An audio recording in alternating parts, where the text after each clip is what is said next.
Hello hello hello. तो hello guys, जहाँ बैठे हो वहीं चिपक कर रह जाओ, उठना नहीं है अपनी जगह से। और वीडियो को आखिर तक जरूर देखना। और जो नहीं देखेगा उठ गया तो भाई देख लेना, रावण रात को आएगा गला काट कर ले आएगा। जस्ट किडिंग, ऐसा नहीं भाई, लेकिन वीडियो आखिर तक जरूर देखना। मज़ेदार होगी और इंटरेस्टिंग भी होगी। तो थंबनेल देख करके तो आप समझ ही गए होगे कि किसके ऊपर ये वीडियो होने वाली है। जी हाँ, ये कोई रोस्ट नहीं है। जस्ट एक पर्टिकुलर किसी पर्सन के ऊपर मैं एक बताने वाला हूँ कि उसकी पूरी जीवनी, कहाँ से कैसे उठकर बंदा आया, क्या क्या किया और अभी करंट में क्या कर रहा है। तो ये सब मैं बताने वाला हूँ। और जिसको रोस्ट देखनी है वो पिछली वीडियो देख लो भाई, उर्फी जावेद और मेट्रो गर्ल के ऊपर मैं रोस्ट बनाया था। बहुत बहुत बढ़िया है, बहुत मजा आएगा तुम्हें देखने में, बहुत हंसी आएगी। तो जाकर उस वीडियो को देखो, सपोर्ट करो, सब्सक्राइब करो और फैला दो उस वीडियो को। फिर अगली रोस्ट आएगी, बहुत चल जाएगी। तब तक इस वीडियो को देखो और एंड तक देखना, और नए हो तो चैनल को सब्सक्राइब कर लो, ठीक है। तो चलो स्टार्ट करते हैं। तो थंबनेल देख करके तो आप समझ ही गए होंगे कि किसके बारे में बात करने वाला हूँ। जी हाँ, धीरेन्द्र कृष्ण शास्त्री जी के बारे में मैं बात करने वाला हूँ। तो आज उनके बारे में थोड़ी बात करते हैं। वो कहाँ से कैसे उठ करके आए, उन्होंने अपनी जिंदगी में क्या क्या किया, उनकी पूरी जीवनी के बारे में थोड़ी बातें करते हैं विस्तार में। तो एक जिला है एमपी में, छतरपुर नाम का, वहाँ पे एक गांव है ग्रामगढ़। तो इनका जन्म 5 जुलाई 1996 में वहाँ पे हुआ। एक गरीब फैमिली में हुआ था, नॉर्मल। तो उनके पिताजी जो है ना वो पुजारी थे, और इनकी जो इनिशियल स्टडी है वो वहीं पे हुई, एमपी के ग्रामगढ़ में ही। और वहाँ पे ये बचपन में भीख मांग करके और सत्यनारायण भगवान जी का कथा सुना करके, रामचरितमानस का पाठ करके, ये सब करके ना वो पैसा, कुछ पैसा मिलता था उनको उसके बदले में, और वो पैसा से ये अपना गुजारा करा करते थे, क्योंकि वो नॉर्मल फैमिली से, गरीब फैमिली से थे। तो ये सब करके अपना गुजारा करते थे और इनिशियल स्टडी भी उन्होंने वहीं पे करी, ठीक है। और बागेश्वर धाम सरकार एक जगह है, बहुत पवित्र स्थल है एमपी में, छतरपुर में, बहुत पवित्र स्थल है ये। तो वहीं पे जो वो बागेश्वर धाम सरकार है, उस उनके पीठाधीश के तौर पे ये जो धीरेन्द्र कृष्ण शास्त्री है, इनको चुना गया। बागेश्वर धाम सरकार के अनुसार उनको हनुमान जी के द्वारा बागेश्वर धाम के पीठाधीश्वर और लोगों की सेवा करने का आदेश मिला है। जी हाँ, और ना ही वो खुद को भगवान कहते हैं, ना ही वो तांत्रिक कहते हैं, लेकिन हाँ वो ये कहते हैं कि उनको हनुमान जी का आशीर्वाद और उनके जो सन्यासी बाबा है उनका आशीर्वाद मिला है, जिससे उनको एक सिद्धि प्राप्त हुई है, जिससे वो लोगों की सेवा करते हैं, जन कल्याण में यूज करते हैं अपने उन सिद्धियों को। और वो किस प्रकार करते हैं आपने देखा ही होगा, वो जो ना एक दिव्य दरबार लगाते हैं। तो जो लोग मेंटली फिजिकली हेल्थ इशूज से आते हैं वहाँ पे, जिनको भी हेल्थ इशूज है, मेंटल इशूज है, उन सबका वो उपचार करते हैं फ्री में, बस वो दिव्य दरबार लगा करके। और बागेश्वर धाम सरकार के द्वारा ये जो धीरेन्द्र कृष्ण शास्त्री है, इनके द्वारा ये जो सेवा चलाई जा रही है, ये बागेश्वर धाम सरकार की तीसरी पीढ़ी की सेवा चल रही है। तो चलो आओ अब इनकी संपत्ति के बारे में बात करते हैं। तो आप लोगों ने तो खूब सुना होगा कि भाई खूब करोड़ों में चढ़ावा आता है, लाखों में चढ़ावा आता है, सोना चांदी गाड़ी घोड़ा सब चढ़ावा में आता है। लेकिन ऐसा नहीं है, उनके पास पर्सनल लेवल पे सिर्फ एक बाइक है, सिर्फ एक मोटरसाइकिल। उन्होंने बताया कि हाँ मेरे पे सिर्फ एक मोटरसाइकिल है, और बाकी जितना भी चढ़ावा आता है, चाहे वो सोना चांदी गाड़ी घोड़ा कैश कुछ भी आए, वो सारा जन कल्याण में चला जाता है। जो उनका अपना पूरा वो बागेश्वर धाम का वो जो वहाँ पे है ना मठ, एक तरीके से जो भी है, तो उसमें जितना भी पैसा आता चढ़ावा, एक तरीके से वो लोगों के कल्याण चला जाता है। अब जन कल्याण में कैसे जाता है, क्या क्या यूज होते हैं, तो जितने भी अभी तुमने देखा होगा कि महाशिवरात्रि के मौके पर उन्होंने खूब सारी जो लड़कियां थी, जिनके पेरेंट्स उनके साथ नहीं करवा पा रहे हैं, जिनके पास इतना पैसा नहीं है कि वो कन्यादान करा सके, तो उन्होंने उन सब लड़कियों को करवाते, कितनी सारी लड़कियों को देखा कितना खर्चा बैठता है उसमें। और कई सारे जो बीमार लोग होते हैं जो अपना उपचार नहीं करा सकते, उनमें पैसा ही नहीं इलाज कराने का, तो ये उन सबका इलाज करवाते हैं अपने पैसों से। मतलब अपना पैसा तो नहीं, चढ़ावा आया, लेकिन उसको अपने पे यूज ना करके वो इस प्रकार यूज करते हैं। और अभी हाल ही में उन्होंने 9 एकड़ जमीन खरीदी है। कई लोग सोचेंगे अपने लिए खरीदी है भाई खेती बाड़ी करेंगे, लेकिन ऐसा कुछ नहीं है। वो 9 एकड़ जमीन जो उन्होंने खरीदी है, उस पर वो एक कैंसर हॉस्पिटल बनाना चाहते हैं। जी हाँ, कैंसर हॉस्पिटल, जिसमें लोगों का उपचार हो सके। अच्छी बात है भाई। धीरेन्द्र कृष्ण शास्त्री तो ये बागेश्वर धाम में एक दिव्य दरबार लगाते हैं, जिसके बारे में आप लोगों ने खूब सुना होगा, क्योंकि ये इसी की वजह से इनको बहुत सारे लोग पाखंडी कहते हैं, बहुत ये चर्चाओं में रहते हैं और बहुत कॉन्ट्रोवर्सी में फंसे रहते हैं।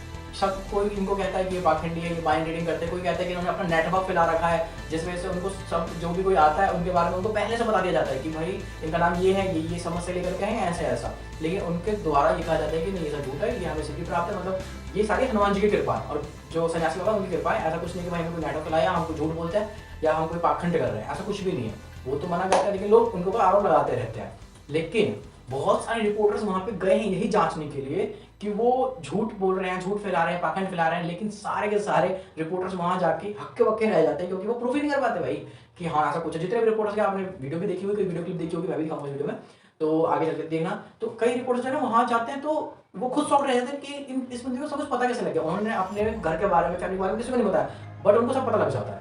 तो अभी तक कोई प्रूफ नहीं कर पाया कि ये एक पाखंड है, ये झूठ है, कि उनका एक नेटवर्क है, ऐसा कुछ नहीं। पहले न्यूज वालों को आ जाने दीजिए। अभी तक हम जिनको बुला रहे हैं वो हमारे लोग हो सकते हैं। पहले हम पर्चा बना के रखेंगे और आप जिसको बहन जी लेकर आएंगे उसी का पर्चा ये निकलेगा।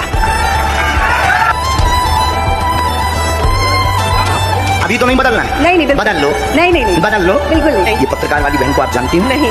आपके मन में दो प्रश्न हैं। बालक का प्रश्न है, कृपा होगी, चल नहीं पाता, स्वास्थ्य ठीक नहीं, नसें टेढ़ी हैं, धन की तंगी भी बनी, वो ठीक हो जाएगा, दिव्यांश स्वस्थ होगा, आशीर्वाद है। जय जय श्री राम। वीरेंद्र कृष्ण शास्त्री जगत गुरु राम भद्राचार्य जी के शिष्य हैं और इन्होंने हाल ही में बागेश्वर धाम में एक अन्नपूर्णा रसोई का उद्घाटन किया, निर्माण किया।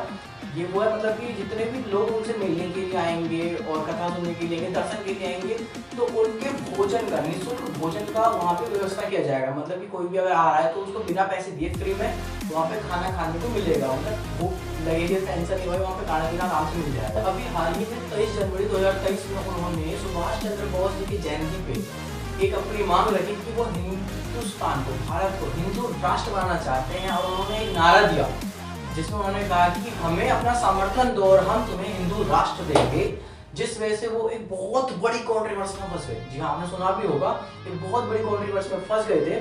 और उसके बाद उनको 25 जनवरी 2023 को 2 दिन बाद ही एमपी में उनको जान से मार देने की धमकी मिली। जी हाँ, जान से मार देने की धमकी मिली, जिसके बाद से उनकी सिक्योरिटी को बहुत हाई कर दिया गया। और कुछ, लेकिन वो डरे नहीं। और कुछ दिन बाद आपने देखा होगा कि आप बहुत वीडियो देखी होगी कि इंडिया टीवी पे एक आपके अदालत शो होता है, उसमें वो गए थे और वहाँ पे उन्होंने ये साफ साफ कहा कि मैं किसी भी मजहब को, मैं दूसरे धर्म को, किसी भी के बारे में टिप्पणी नहीं करता, किसी के बारे में गलत नहीं बोलता हूँ। मैं बस अपने धर्म के बारे में बोलता हूँ, अपने धर्म के बारे में कोई बुरा नहीं सुनना चाहता। बस उन्होंने लिखा कि मैं किसी ना, उन्होंने आपने देखा हो कि वो किसी के बारे में उल्टा सीधा बोलते हैं, वो अपने धर्म के लिए बोलते हैं। वो बोलते हैं कि मैं एक कट्टर हिंदू हूँ, और कट्टर हिंदू होने का मतलब ये नहीं कि आप दूसरे धर्म के बारे में उल्टा सीधा बोलें। वो ये कहते हैं, देखो कई लोग बोलते हैं कि वो माइंड रीडिंग करते हैं, कई लोग बोलते हैं कि उन्होंने अपना नेटवर्क फैला रखा है। बट भाई कितना बड़ा नेटवर्क फैला दिया। अब कोई भी बंदा वहाँ पे अगर आता है तो उसको हिंट भी नहीं चाहिए। माइंड रीडिंग वाले को हिंट चाहिए कि भाई तुम कुछ सोचो, तो उन्होंने वहाँ पर जोड़ डालो सामने, अब तब जाकर के वो कुछ सोचता है, उसका नाम सोचता है। भाई हर बात नहीं सोचता होता, नाम नहीं सोच पा रहा होता है, थोड़ी बड़ी चीज़ सोच पाता है। बट जो बाबा है वो क्या करते हैं, कोई भी बंदा दूर बैठा है ना, उसको बस पास में डालते हैं, उसके बारे में हर चीज़ पहले से लिख देते हैं और फिर दिखाते हैं और उसका संविधान वो भी दिखाते हैं, फिर सोल्यूशन भी देते हैं कि हाँ तुम्हारी प्रॉब्लम ये है, तुम्हारा नाम ये है, और सोल्यूशन भी दे देते हैं। तो वो ये करता है। भाई अगर कोई बोलता है कि नेटवर्क पे जा रहा है, तो कितना बड़ा नेटवर्क है, वहाँ पे कौन कौन से कोने से बंदे आ रहे हैं और वहाँ पे नेटवर्क चला देंगे। खैर जो भी हो भाई, जो भी सीन है इतना तो मुझे भी नहीं पता, बट ये अकेले नहीं कर रहे, इससे पहले भी कई लोग कर चुके हैं और कर भी रहे हैं। ये अकेले नहीं है, उससे इनको टारगेट करना मेरे ख्याल से गलत है। भाई बहुत सारे लोग अपने आप को बहुत ऐसा कुछ बोलते हैं, बट तुम पर्टिकुलर एक बंदे को टारगेट करके ऐसा कह रहे हो। आज से पहले आपने कभी देखा है कि कोई बड़े बड़े जो कथावाचक होते हैं, जो कथा सुनाते हैं टीवी पे, भागवत पे, तो कोई भी कथावाचक जो है वो बंदा जाकर के दूसरे कथावाचक के पास जा रहा है, उसके पाँव छू रहा है, उसको अपना छोटा भाई कह रहा है, सपोर्ट कर रहा है हर चीज में। किसी को कभी देखा है? नहीं देखा होगा, मैंने भी नहीं देखा था, लेकिन फर्स्ट टाइम, पहली बार मैंने अपनी लाइफ में देखा कि वो जा रहा है, अपना पाँव छू रहा है, उनका आशीर्वाद ले रहा है और सपोर्ट कर रहे हैं, खुले बोलेंगे भाई मेरा छोटा भाई ऐसे वैसे। तो भाई कोई बात तो है, कोई चीज तो है जो जाकर के उनका पाँव छू रहा है, उनसे उम्र में छोटे, स्टिल उनका पाँव छू लिया। तो भाई कोई सीन तो है। अब जो लोग कह रहे हैं कि पाखंड है, तो भाई तुम पागल ही हो, कुछ तो होगा। मान लो चलो वो सिद्धि नहीं है, बट कुछ तो है। अच्छा अगर वो गलत होते, पापी होते, तो ऐसा कोई नहीं करता कि भाई जा रहे पाँव छू रहे, खुले में सपोर्ट कर रहे हैं। हर कोई डरता भाई कॉन्ट्रोवर्सी में फंसने से। मेरे बहुत प्यारे भैया, वैसे मुझे बड़ा कहते हैं और उम्र में तो हूँ ही, पर ज्ञान में तो आप ही बड़े हैं। कृपा गुरुदेव भगवान की आपके ऊपर अधिक है, उसमें भी बड़े हैं। बागेश्वर धाम की भी बड़ी कृपा, बालाजी महाराज की, सन्यासी बाबा की भी बड़ी कृपा है। अधिक महाराज श्री के आगे मैं नहीं बोलूंगा। पुनः पुनः बागेश्वर धाम वाले महाराज जी मेरे प्यारे प्यारे, मेरे बहुत प्यारे, मेरे बहुत बहुत, अब इनको भैया कहने में भी डर लगता है, पता नहीं कौन सा सैनिक पीछे छोड़ दें। अब कहीं जाके पता करो। चरण की धूल ले लूं मैं, मेरे भगवान आए हैं, बजाओ ढोल स्वागत में, मेरे घर राम आए हैं। लेकिन फिर भी इस बात को छोड़ो, उनकी दूसरी साइड को देखो, जिसमें वो क्या करते हैं, गरीब लोग जो हैं उनकी हेल्प करते हैं। जो लोग गरीब मरीज हैं, जो अपना इलाज नहीं करा सकते, उन सबका इलाज करवा रहे हैं। जो एक उन्होंने 9 एकड़ जमीन में एक कैंसर हॉस्पिटल खुलवा रहे हैं, मतलब बन रहा है, तो वो करवा रहे हैं। और जो लोग अपनी जो फैमिली, अपनी बेटी की शादी नहीं करवा पाते, जो गरीब लोग हैं, उनकी बेटियों की शादी करवा रहे हैं, दान दे रहे हैं, भंडारे करवा रहे हैं। तो भाई कोई अगर इतना सारा काम करवा रहा है, अपने देश के हित में बात कर रहा है, तो मेरे ख्याल से तो वो बंदा बढ़िया है। लेकिन जिसको लगता है कि भाई पाकिस्तान ये बेकार है, तो भाई तुम एक ही साइड देख लो, दूसरी साइड तो देखो। चलो मान लिया कि वो जो अपना दिव्य दरबार लगाते हैं, एक मान लिया कि चलो पाकिस्तान, बट दूसरा चीज़ को बढ़िया कर रहे हैं ना, अपना पैसा अपने पे तो सारा पैसा यूज़ नहीं कर रहे, लोग भलाई के लिए कर रहे हैं, भंडारा करवा रहे हैं, कैंसर हॉस्पिटल खुलवा रहे हैं, स्कूल में पैसे देते हैं, मतलब स्कूल भी खुलवाने वाले हैं, बहुत सारी चीज़ करवाते हैं। तो अगर ये सब बंदा कोई करवा रहा है मेरे ख्याल से तो बढ़िया है। और भाई अपनी राय कमेंट में ज़रूर देकर के जाना कि तुम क्या सोचते हो इनके बारे में, तुम्हारी क्या राय है।